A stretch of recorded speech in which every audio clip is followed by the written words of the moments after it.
welcome to another episode of Coming to Your Senses, where we talk about navigating the labyrinth of the mind and emerging victorious.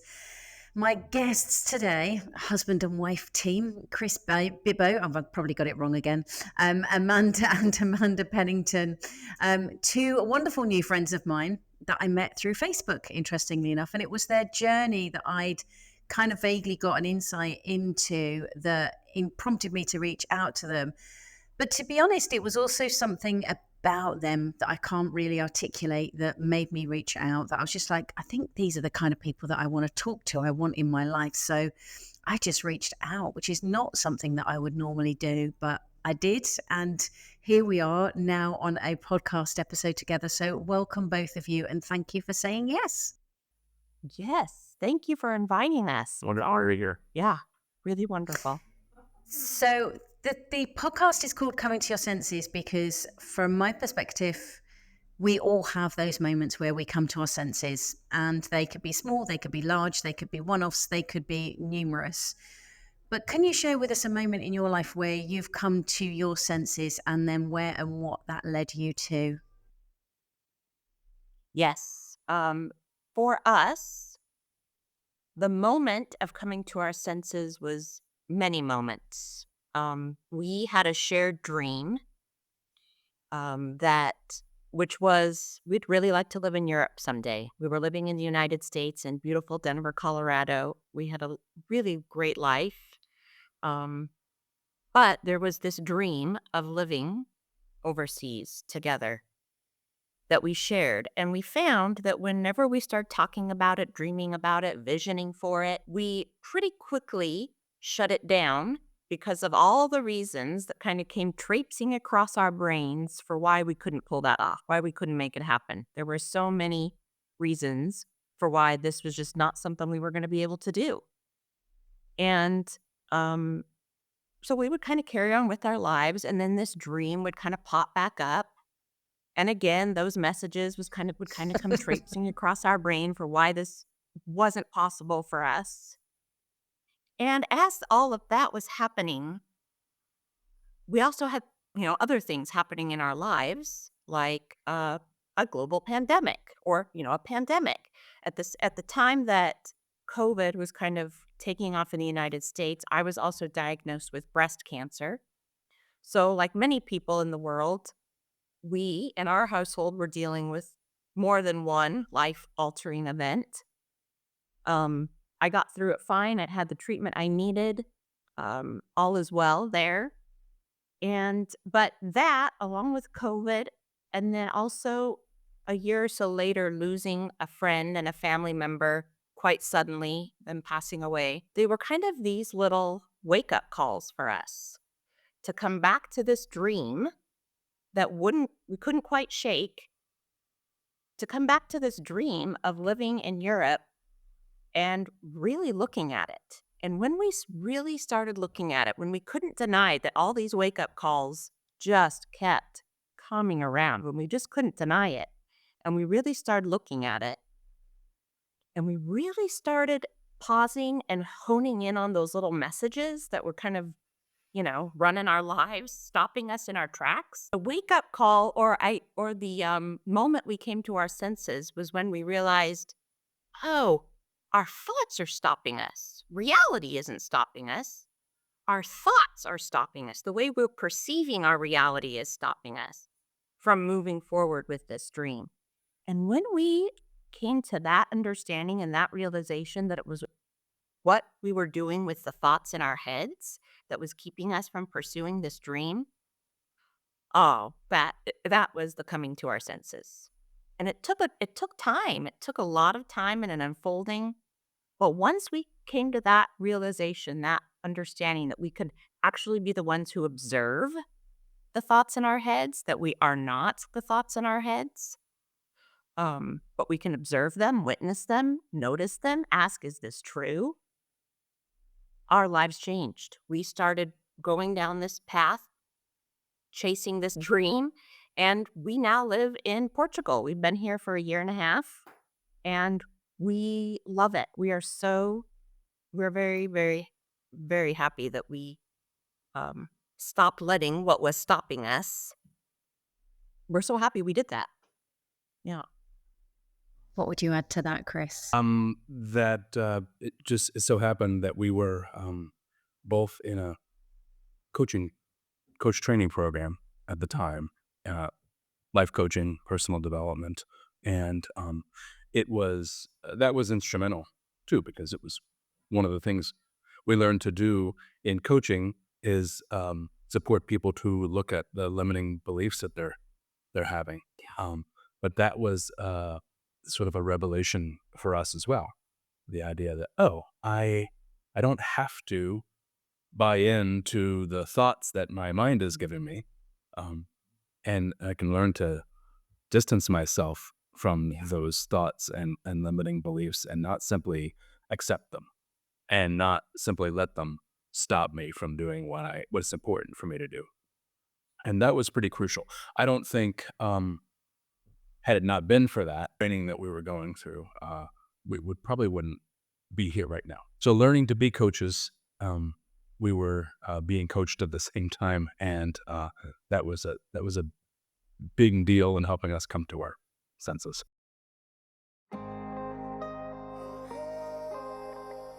If you've listened to the first episode of Coming to Your Senses, you'll know that in the early 2000s, I experienced a breakdown.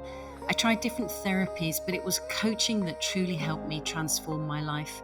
Initially, when I discovered coaching, though, I couldn't afford it. And it was a kind soul who sponsored me not only to have coaching, but also to train and become a coach. And my promise to them was that I would pay it forward. And I've done that in many ways over the years, initially through social media and private Facebook group called Confidence Revolution, and also through Coming to Your Senses, the podcast.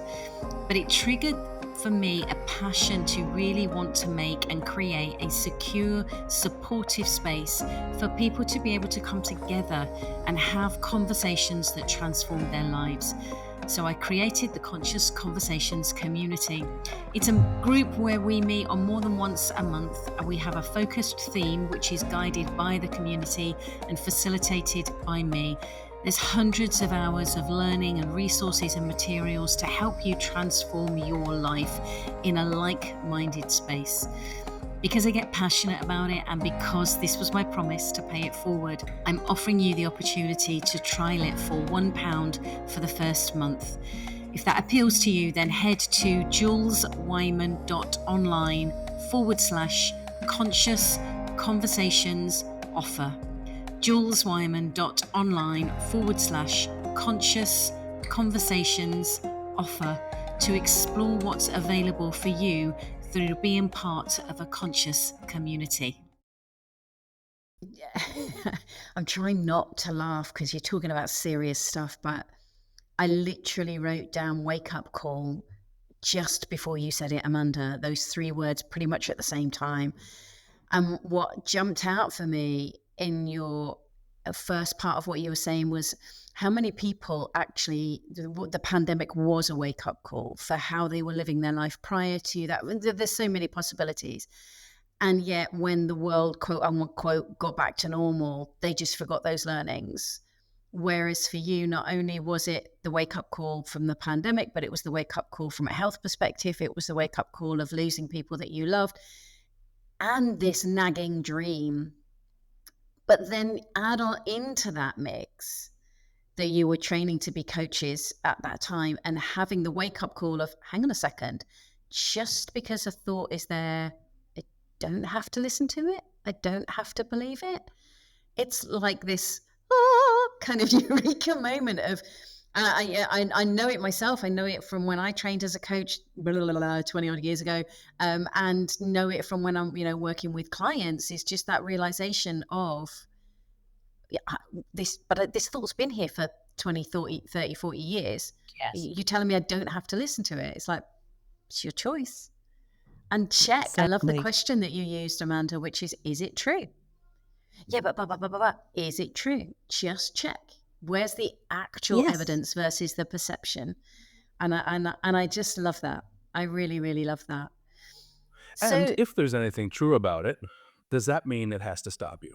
We were doing that too. We're like, just, oh yeah, that's going to be hard or whatever. Okay, so let's, we let that stop us. And maybe, when you say the things that we might be concerned about moving to a foreign country and leaving jobs in the United States, uh, you know, those may be valid concerns, but they can be addressed, and they don't have to be roadblocks that just stop us in our tracks and turn us around and say, no, don't do this because it's going to be difficult or uncomfortable or challenging or what have you. Uh, you can still learn to move past challenges and So not can you let them turn tell us us a around. little, can you unpack a little bit of that for us, Chris, as to those moments where you had those, but it's going to be difficult and we're leaving you, as you said, you had a wonderful community, you had a wonderful place that you were living in. Can you unpack some of those? Yeah, but this is going to be hard. This is going to be difficult. And what it was that then you continued with going, well, let me face this. Let me go into the next thing, even though it was difficult and uncomfortable. Yeah. And I would tend to catastrophize when we started thinking about moving abroad, leaving our jobs. And then going and living abroad. And when we decided we wanted to live abroad, we were going to take what we called a midlife gap year. So originally it was for a year or two maybe. Uh, and this is now 19 months later. So we're a ways into it. But I would say, okay, we're gonna leave our jobs, have no income, go except for the rental income from our house, and go abroad and spend all our savings and all of our retirement savings, then come back to the United States and try to look for jobs. And nobody's going to hire us because we're in our 50s. And then we're going to be destitute on the streets. I mean, it was ridiculous. Like, you play it out Yeah, yeah. to the worst possible outcomes. Um, just one example, and I start to look at that and say, well, I mean, is it true that, we're going to spend some of our retirement savings? Yes, we're going to have to.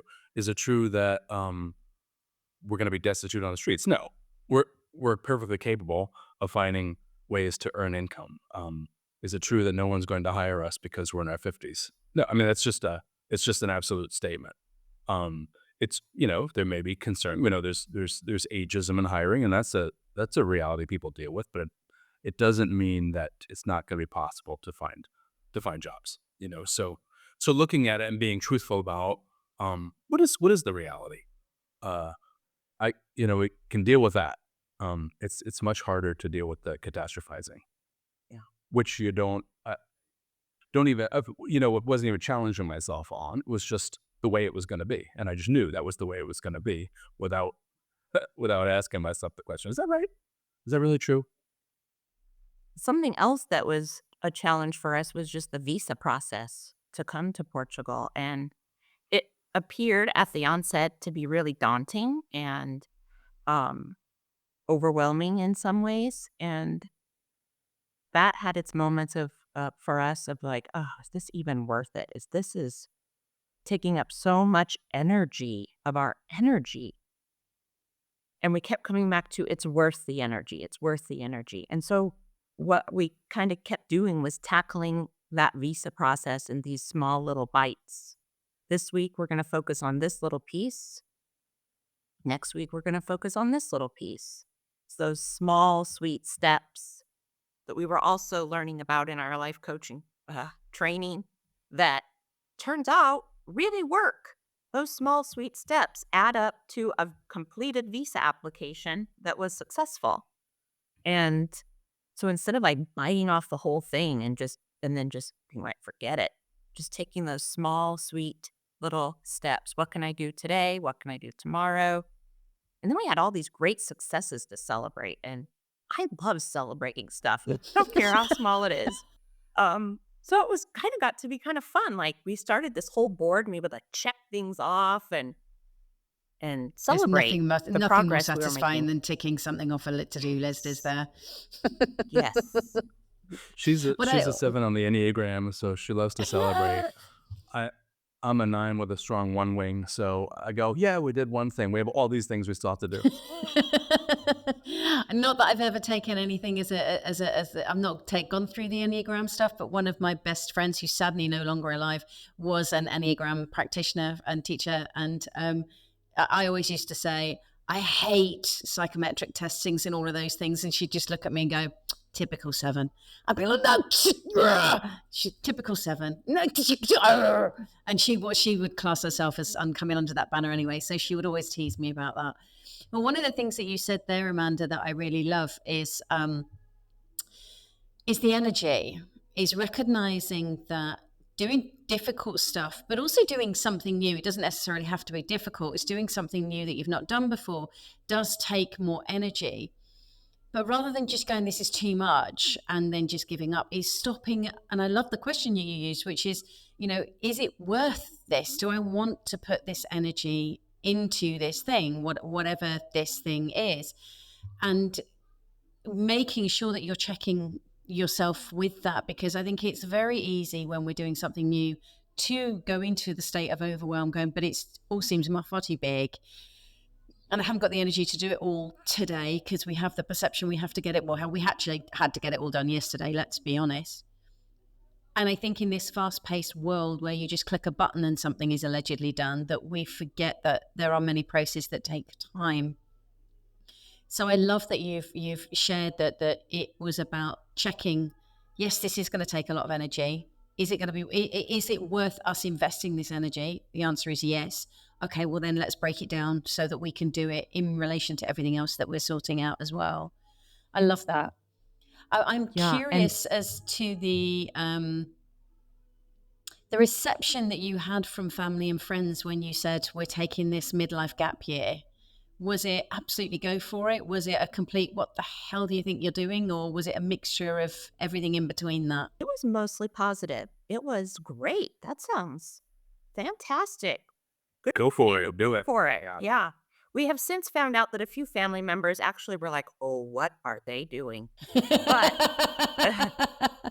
had the sense not to say it. Yeah, they did. Nice. But since they visit us here, they say, oh, okay, we get it now. What you're doing is actually really, for us, it's what needed to be done. But, it makes sense for us. Yeah. So why Portugal? How have you ended up in Portugal? Because Europe's actually quite a big place. It is quite a big place. We ended up in Portugal for a very simple reason. Well, I'd say 2 simple reasons. One, Chris had visited Portugal and really, really liked it. And the second big reason was a part of the visa process. We needed a house. We needed housing. And that can make the visa process challenging for people who live far away from Portugal. And this lovely place that we're living in right now is owned by friends of ours. Nice. Who bought it, who live in Europe themselves, but who aren't living here yet. And so they were able to rent it to us. So when we saw that there was this piece that was kind of already in place, that felt like confirmation. That felt like, oh, this big piece that can be really difficult for a lot of people, we don't even have to think about. Let's just see what we can pull off here. And we pulled it off. So that was kind of the main reasons I would say that we came to Portugal. And when do you Google easiest countries in Europe to move to? To be honest, I mean, at the time, I had been here and I enjoyed it, but I'd been 15 years, so I didn't have recent memories. But so we were looking for what would be the easiest thing to do. That was one of the factors, and Portugal comes up at the top of the list for the visa process, the relative ease in obtaining a visa. But then, the more we dug into it, we find that there's a lot of people who are trying to moving to Portugal just because of the hospitality of the culture, the beautiful, beautiful people, very welcoming, warm, friendly, beautiful weather, beautiful places to visit, and lots to see and do, and it's just a wonderful place to live. So we've we read about that as well, but we've experienced that firsthand since we've been here. It's a wonderful place to live, which is why so many people want to live here. That's why I ended up going this year as well and having a good old mosey around. So this midlife gap year /2 / however long it's going to be, is it what a usual gap year would normally be, which is just going on a jolly and just experiencing whatever you're experiencing? Is it about finding if Portugal is somewhere you want to stay? What is it for you? Do you have plans? Do you not have plans? A great question. So what it has been so far is it has been kind of like a sabbatical, I would say, a time to rest, a time to slow down, a time to Nice. reflect, to learn, to grow, to walk. We live in a really beautiful part of central Portugal, and we have beautiful walks and trails all around our house. A time just to focus on our health. And um yeah, it's been a time of just slowing down and really getting clear on what we want the second half of our life to look like. And it's also been having a blast. We have traveled, we have seen beautiful places, we have eaten amazing food. The bread and the cheese and the wine in Portugal are the reasons some of my pants don't fit. Um, so it's also been just a lot of fun, but it has been just just a time that we didn't know how to find in the US. We didn't know how to do this there. Um, just the slowing down. And we're also wondering, depending on some other things, is this a place we'd like to stay longer term? That's something that we talk about almost daily, honestly. Or split our time between here in the U.S. We're not exactly sure yet. Still figuring all that out. Yeah. We So the plan is in flux or formation, I guess. Yeah. That's not totally clear yet. Mhm. It was just struck me. I've never ever thought about it before. I never had a gap year. I went straight from finishing my education at 18 straight into studying stage management at drama school, and then left there and went straight into a career.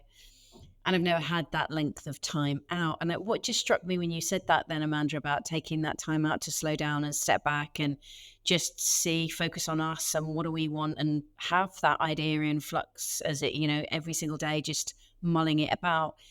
It's interesting, isn't it, when that gap year for many young people is at 18 or at 22 or somewhere roughly around that period of time, is that's when it's deemed as that's when you make the plans for the rest of your life as to what it is that you're going to do.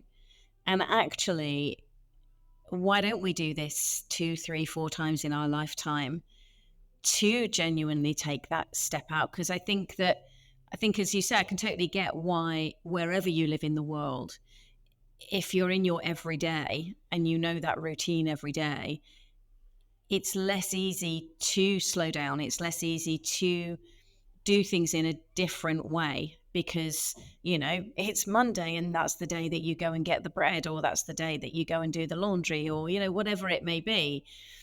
That if being somewhere else, and especially somewhere, I'd love to know more about the fact that you are in a country that doesn't have English as its first language. Um, that you're it's bringing the non-conscious conscious and forcing you to be even more awake in the everyday, which I think is a really interesting Yes. process. So what is it? What's it been like for you? I don't know if you knew Portuguese beforehand. It's meant to be one of the most difficult languages to learn. And how that's been for you. It remains a challenge. Because you don't want to just, I mean, many Portuguese people speak English, at least some English, um, to help to communicate back and forth, to communicate the basics, but also don't want to rely on that. Um, and as guests in the culture, we want to be learning Portuguese and be proficient in it enough to be able to communicate with people. And so, but it is hard for us. I've been doing Duolingo every day for I think 530 days straight now on on a 535 days. Wow. something like Nice. that. Yeah, a long Portuguese streak on Duolingo, and I still can't, unless someone's speaking very slowly, clearly, and distinctly, I can't hear it and understand it. It's a challenge. Maybe pick out a few words here and there, but not really have a conversation. So yeah, that's tough. I've gotten to the point where I can express what I need, or if I have a question I want to ask, or even use the translation app and and figure it out, and then ask the question with a halfway decent accent, I think. But Wow. can't understand the response. So it's a challenge. And That's the that challenge, was isn't it? one When of the you've really formed your question very well, and you articulate that, and they're like, "Yeah, got you," and then they give the answer, and you're like, "Yeah, I don't understand that." yeah. And that was one of the things that kind of kept us in the US was we don't speak Portuguese. What are we going to do? We're here and we're figuring it out. And it's like just throw your hat over the fence and then go get it and just see what happens. And um And now we're starting to do things like have Portuguese people over for coffee or drinks or Oh, whatever, nice. and practice speaking with them. Um, and that speak some English and Portuguese, and so we can kind of practice with each other back and forth. They can practice their English, we can practice Portuguese, and and that's a lot of fun too, and really not in a threatening environment where, or an environment that you might perceive as stressful or threatening, like trying to do Yeah. something at the DMV or Yeah, something like yeah. that. Yeah, so we'd like to do more of that. I think not just to learn the language, but to create real connections with local people here, because it's real easy to fall back on just forming a social circle of other expats who speak English and not really meet and form relationships with Portuguese people, which is what we really want to do. yeah. How have you found it moving from? Because I know one of the conversations I often have with various people of different ages. Actually, I was going to say clients then, and I stopped myself because I'm like, no, actually, this is across the board. Is when somebody's thinking they're in employment and they've been in employment for a good 15 plus years, but they want to go and do something different, and that something different involves them being self-employed to some degree. And I don't think, unless you've been in the world of employment and then moved to the world of self-employment, that people can realize what the difference is and how much of a mindset shift that takes. How's that Yeah. been for you? Yeah, that's a great question. It's been challenging and exciting, and what we're finding is that we're learning and developing new skills. It's doable. It's just taking the time to learn and develop and practice new skills. And at 50 something, that can feel again daunting and like, "Ooh, what did I sign up for here?" Um, but mostly I'm finding it to be um, incredibly challenging and also really exciting. And it's like I'm doing something I never foresaw myself doing. Life coaching remotely from Portugal. What? And it is thrilling and exciting, and I love every minute of it. And I am constantly learning and growing and developing new skills, um, which I Share also with us find to be one of incredibly the exciting. skills that you've developed that you're like, I can't believe that I know how to do this. Oh gosh, Because I feel like there are I so don't know if many. it's similar to you, because I mean I'm when I started this, social media didn't exist, which doesn't seem like Yeah. that was ever a time, but I can remember somebody saying, "Have you heard of this thing called Twitter? And have you heard of this thing called Facebook?" And I was like, "No, what's that?" So I can remember those times. I am that ancient. Um, and now there are a number of things that I do, even this, for example, that all Yep. the various different tech that I use behind it, that even I'm like, I can't believe I did that. I can't believe that I'm doing that, Mm. because I'm not a technically minded person. So I'd really love to know what you've learned that you're like, I can't believe I'm doing this. This is really cool. Apart from being in another country and starting a new business and working online in a new way, which is all really cool. So if anybody younger than 50 something is listening or watching this podcast, they're going to probably laugh. But like learning how to do a reel on Instagram and being patient with myself to figure it out. It's that beginner's mindset that I'm just going to play with this. I'm just going to put something out there and just see. I don't know. Maybe nobody's going to look at it. Maybe everybody's going to look at it and say, "Oh my gosh, does this poor woman know what she's doing?" No, she doesn't, but she's trying something. She's beginning, she's starting. I'm beginning, I'm starting. I'm just going to try it and see and put it out there and learn as I go. And so things like that, from skills that small. Yeah. Um, It seems small now, doesn't it? I would say the same thing, Instagram Reels, which just seems ridiculous, but, like, I had to be I mentor coach in this coaching program. I had to be coached on doing an Instagram Reel because I had all the learning to do a reel. So I had all this, anxiety about it or beliefs that I'm not gonna be able to do this or I'm saying and it's now it seems like such a simple thing that's fun and enjoyable and it's creative and that sort of thing, and I like doing it and, not bad at it. But at the time, I was like, "Oh my gosh, I need to learn how to do an Instagram reel." So silly.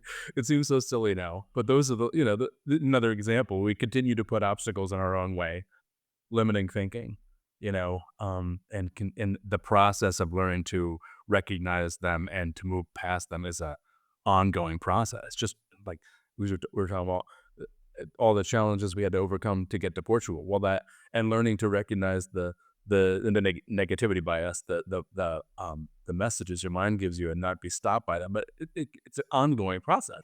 Like it hasn't stopped. We still have the messages. We still listen to them, and we still have to learn to get beyond them. and I think that's the bigger skill is that observational gap.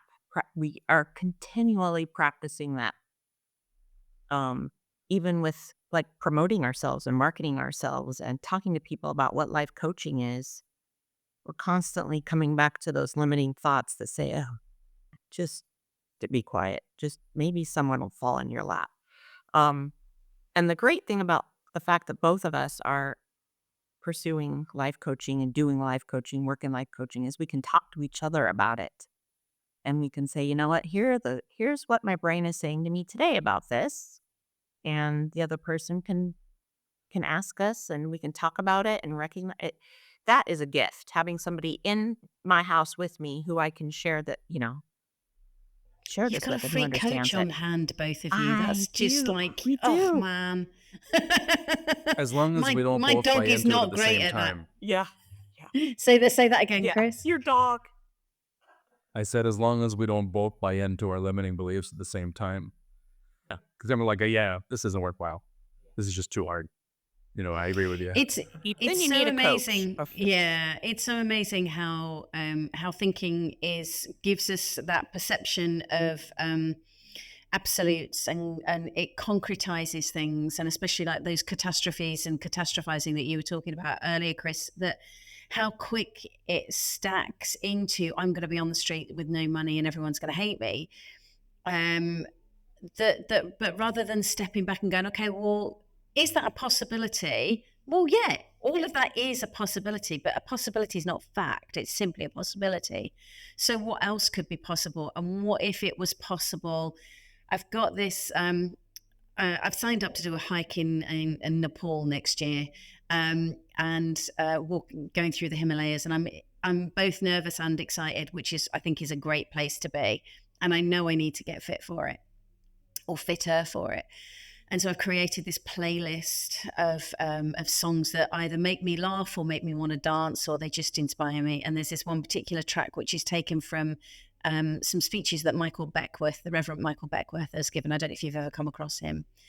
And it's one of the phrases his is, "You might as well give up and be happy. You might as well give up and be prosperous.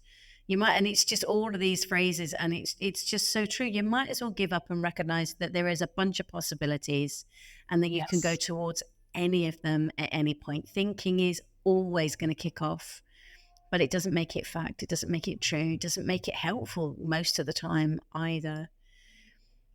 Did you both intentionally go to a coaching course to then both set up as coaches, or was it just something that unfolded, or what's the story around that? Yeah, I think we both did it intentionally. I started first, um, and then Amanda started in the last year or so.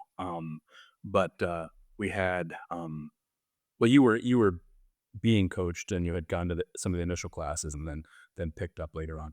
Um, but it was intentional because we were thinking about what is something that we could do remotely, from anywhere, even if we're on the road traveling, exploring other countries, um, and that could potentially where we could potentially make enough money to support ourselves here, and that would still continue to be a meaningful contribution in the world, because we both came out of the nonprofit field in the U.S. Our careers were in nonprofit, and very important to us to be doing something meaningful and impactful, and helping to improve lives. And we saw coaching as a possibility to continue doing that.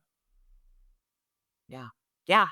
And I had a life coach, and that was very transformative. And she also encouraged me. She asked me one day if I'd considered being a life coach myself. And I said, actually, I kind of have. And she said, do it.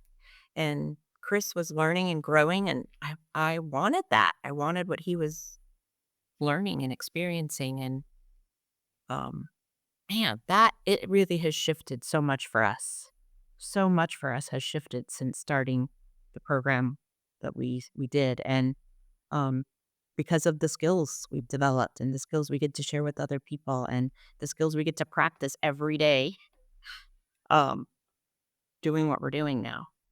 It's kind of the gift that keeps on giving for you guys, isn't it? Really, is that, you know, Yes, it totally get that is. the contribution want to make to others, but by you doing that, you're making a contribution to yourselves and to your marriage and your relationship and the community and blah blah blah. It's just going round and round and round. And Yes, I think that's yes. part of the energy that attracted me to you when I first saw your story and everything. It was like, yes, them. I want to chat to them. They seem like a really cool couple Yeah. that have just, I hate this phrase, but it's what's come to my mind, grabbed life by the balls and gone, what do I want to do with it? Yes, that we are a really cool couple who has grabbed life by the balls, bulls, Balls. balls, Balls. the balls. BALLS. This is my accent. We are that. Yes, and uh, There you go. There's a and we social media post also for you. yes, Grab life by the balls. Oh, that's Totally. a good name for a Totally. coaching business too. By the balls coaching. by the balls, coach are on board. You might have to be very careful what you put on your website with that one, Chris. Yeah. That's true. Maybe not a good idea. So what from where you're at with what you've experienced, because you've been, you know, the last 4 or 5 years for you guys have been really intense. There's not just been one thing that's kind of spun this out. You've had everything from health issues, the pandemic, change of career, change of country, many things. What for you would you offer out as guidance or advice to anybody for how they can navigate life's chaos and all these different turns that happen so that they can have access more awareness and more clarity? What would be a way of them? What would be your guidance or advice? The word you just said, Jules, clarity. I think taking time to get clear on what is most important, giving yourself that time to get clear on what's most important, what it is you really want, without the shoulds, without the is it possible? But just what do I really want? Getting clear on that is the first step. And then focus, focus, focus, focus. Keep refocusing. Those little messages are going to come traipsing across the brain like they do. And it's like you said earlier, we have a choice in those moments to keep focusing on that or to refocus our thoughts, our energy on what we have gotten clear on, what is most important. Clarity and focus are huge, huge when it comes to navigating all that comes at us in life and what we want in the mix of that. And Um, yeah, clarity and focus. And what I want most, I think, in terms of what's most important for me to contribute in the world. Um, uh, that's a big part of it. What's most important for me to contribute in the world, contribute in the lives of others, contribute to my community. How do I want to show up in the world as well? Um, what are the qualities that I want to demonstrate each day in my life? Um, and being rooted in those values. And always looking to see, am I expressing, am I demonstrating, what's most important to me, and the values that I hold in my interactions, um and that's crucial in getting through difficult times, I think, and getting through challenges too. Like when you're working towards something and it's really hard, continue to be rooted in what's most important to me to contribute, what's most important, how do I want to show up um in the world, and standing in those values.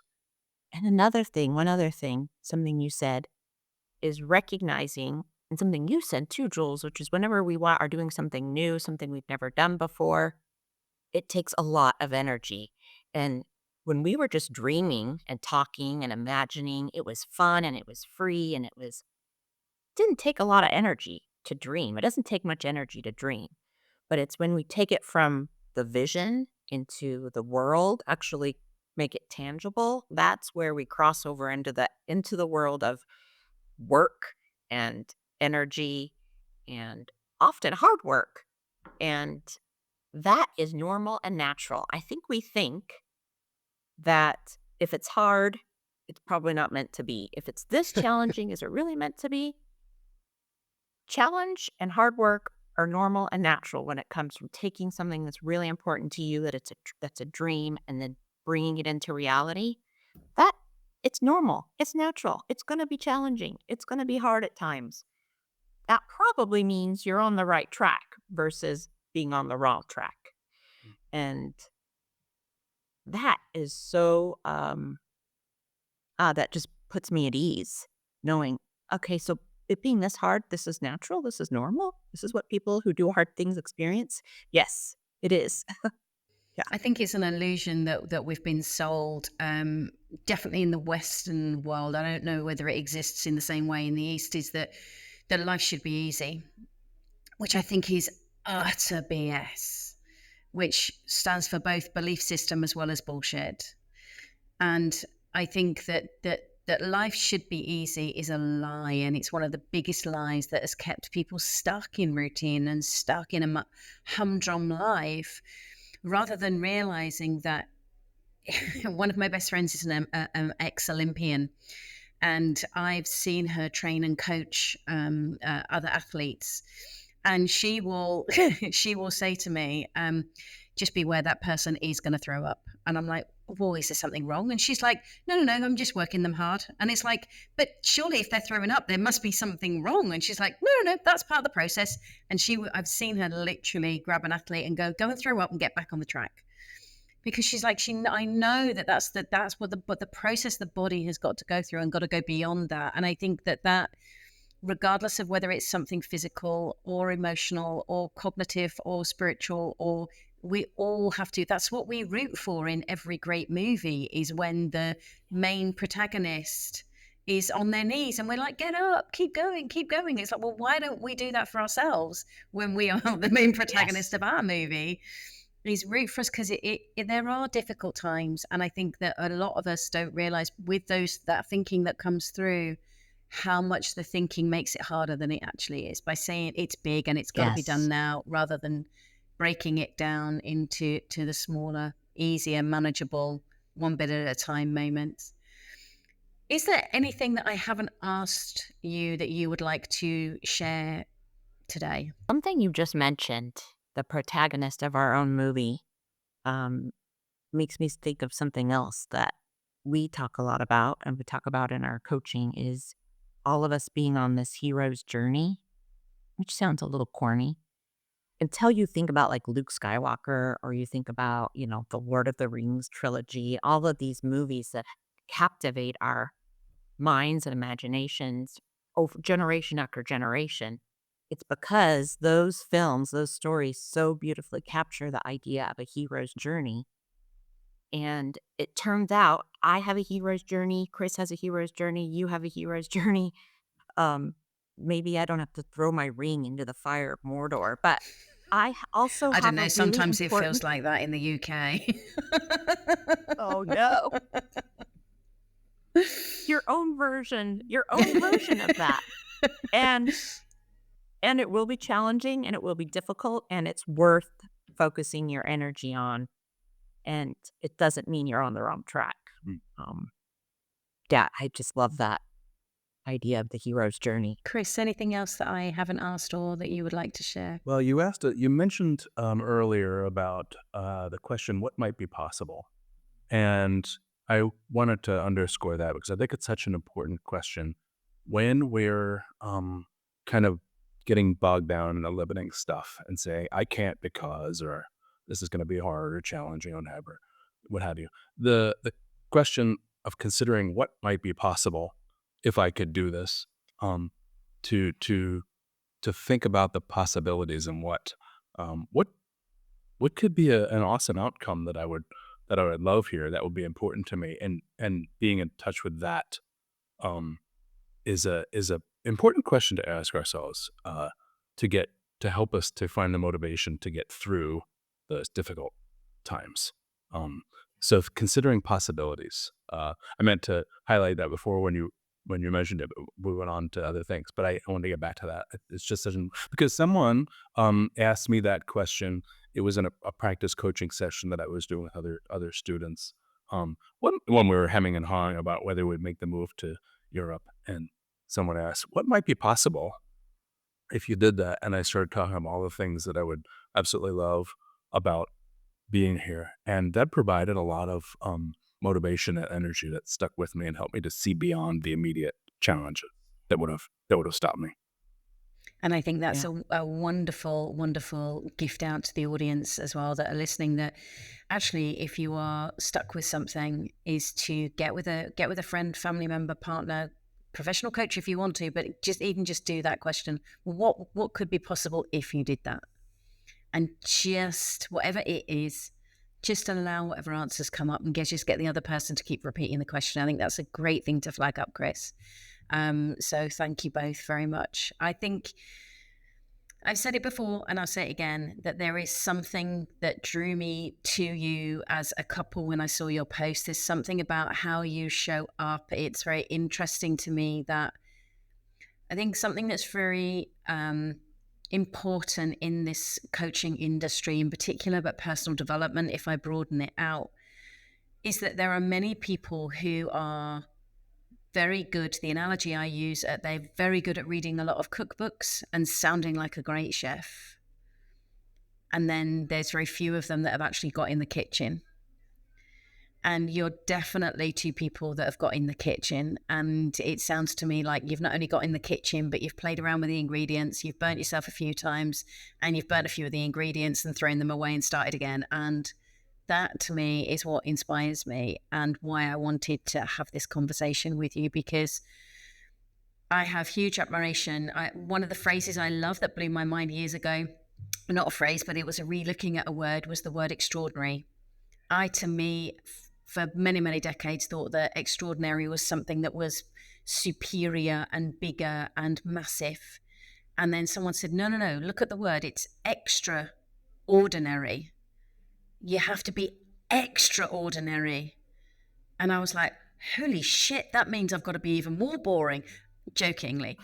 But it was that recognition that actually extraordinary is somebody who's doing the everyday in a more presenced way, that is slowing down, that is checking in and not just running with the thinking. So it's always a joy for me to talk with people that walk their talk.